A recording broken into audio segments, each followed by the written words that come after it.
Hay nako, wag kayo basta-basta maniniwala dyan sa mga cross country na yan.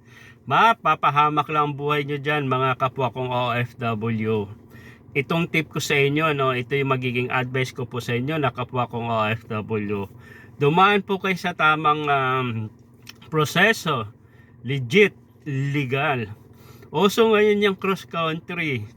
O yung mga taga Saudi, pupunta ka mo sa UAE, sa Dubai, okay, Kuwait, papunta UAE. Ano bang meron dyan sa bansang yan? Okay, maraming agency kamo. Okay, hindi natin alam legit ba yung agency na yan. Okay, na bibigyan kayo ng malaking sahod. Ito pang masaklap, pinofront nila, okay, pinofront nila yung cash assistant, may laptop, kung anong-ano pang binibigay para lang pumunta kayo dyan. Ginagawa ng iba, hinahikayat na, okay, sige, sabihin natin natapos ka dito sa Saudi, okay, may exit ka, okay lang sana kung may exit, may exit. Ngayon, ang gagawin na, hindi kayo ihatid kayo ng amo nyo sa airport, kamo, tapos hindi na diretso doon sa airport papuntang Pilipinas, diretso sa Dubai, may ticket na o may sa UAE, ganon. Pero once na nag cross country kayo, nagsimula kayo dito sa bansa kung saan kayo, hindi na po kayo documented, hindi na po kayo nakarehistro diyan sa Pilipinas. Undocumented na kayo kasi wala kayong hindi kayo dumaan sa tamang proseso. Maraming napapahamak diyan, maraming mga kababayan natin. Sa next video ipapakita ko sa inyo, may mga ilang content creator, mga vlogger na hindi talaga sang-ayon dito sa cross country. Hindi talaga yan, naming napapahamak. Okay, sige, sabihin natin nakalusot kayo, pero iilan lang kayo. Yung iba dito nagbabakasyon kamo, binigyan ng bakasyon sa amo, pero hindi na umuwi sa Pilipinas, nag cross country na, di ba?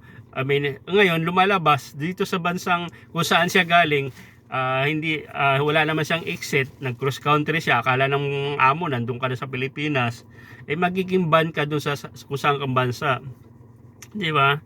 Yun yung mahirap doon, na pinagpalit no yung, hindi ko alam kung ano meron dyan sa UAE. Marami nga dyan problema eh. Okay lang yan, wala namang problema kung pupunta kayo sa UAE, sa Dubai. Basta dumaan lang kayo ng tamang proseso. Bakit hindi kayo umuwi sa Pilipinas para doon i-process? Bakit? Para napapamura kayo? O hindi kaya napapadali kayo diretso na UAE? Tapos sasalubungin na kayo doon sa mga agency na nag-recruit sa inyong kamo, di ba, na okay, may proof sila na nandiyan ka na sa Dubai, nasa airport ka pa lang naman bibigyan ka na ng cash assistance, ganyan, gagawa ng content, di ba, ang daming nahikayat sa ganyan.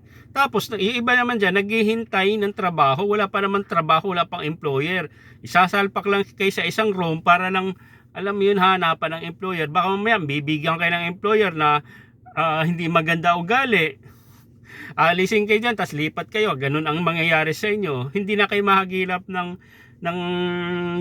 ano natin, sa gobyerno natin, kasi hindi kayo dumaan sa proseso. Marami, hindi ako titigil na magawa ng content na hindi namin inaano yung cross country na yan.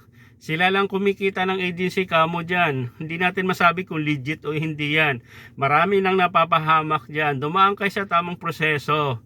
Kasi ang mangyayari niyan, pag nagkakaproblema kayo dyan, walang laban kayo. Kasi undocumented kayo. Diba? Ngayon, sabihin nyo, hingi kayo ng tulong, pauwiin kayo. Ngayon, masisisi nyo yung gobyerno, yung mga OFW, humingi ng tulong, hindi tumulong. Patas kayo. Lagi nyo sisihin ang gobyerno pag may problema kayo. Pero kung sasabihin nyo, buhay namin to, wala kayong pakialam.